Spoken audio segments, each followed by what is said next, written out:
arrived in Sao Paulo a few weeks before. I can get you work, Max.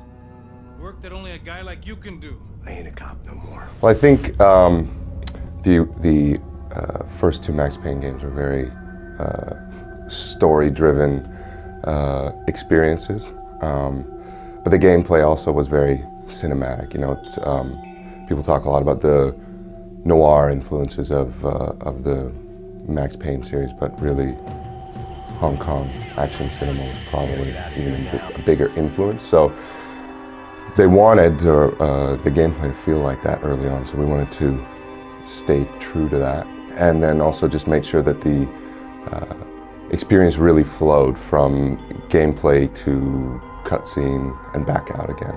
So a lot of planning and figuring out ins and outs of scenes, and whether he's coming in at a run, whether he's under fire, whether he's not, whether he has somebody with him.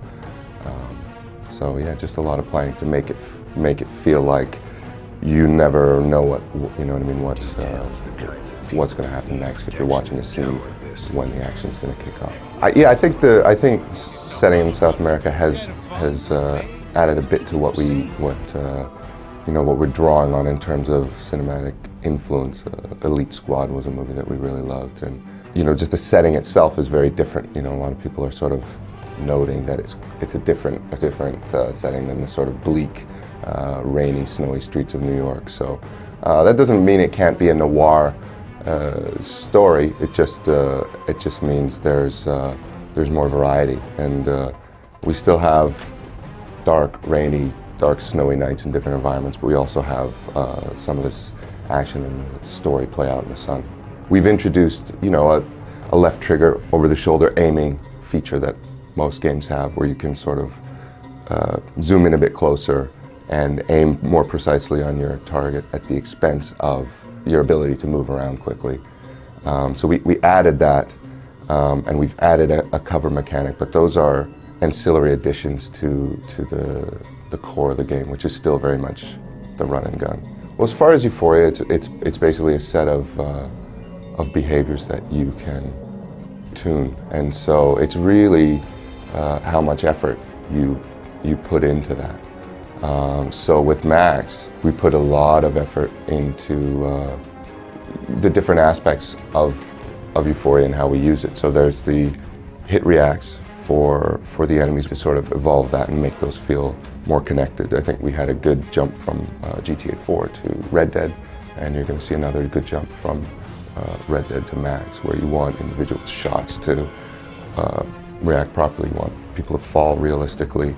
That's something that we're always pushing. Plus, we have, you know, bullet cams and things like that in Max, where you basically are seeing these things up close. You're seeing your bullets impact your opponents, and so you want that stuff to really show well. And then we're also doing something new with Max, where we're sort of doing physics and animation hybrids, like when he shoot dodges.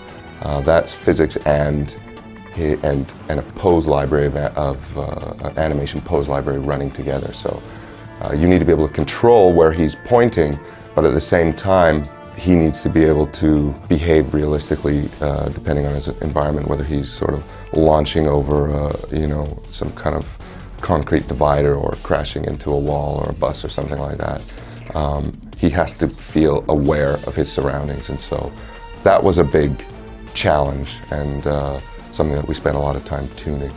And then we also have a mechanic called Last Man Standing, where if you have painkillers in your inventory and you take sort of a fatal shot from an enemy, you go into this sort of bullet time mode where Max is dying, but he still has a little bit of life in him, and if you can find the person that got that shot off on you and get your reticle on them and shoot them, you know, bullet will race out of the gun and tag them, and Max will be able to fight on with a little bit of health replenished at the cost of one painkiller. So, you know, that state where he's sort of falling and can still shoot is a blend of Euphoria and our animation system.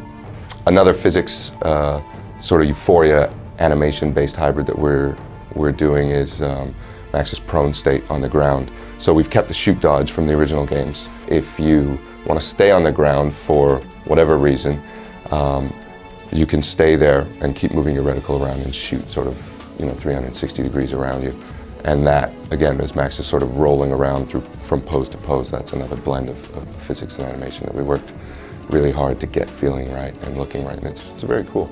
As far as the way bullet time works now compared to the way it worked in the old games and what the greatest addition is or the greatest enhancement, it works pretty much the same.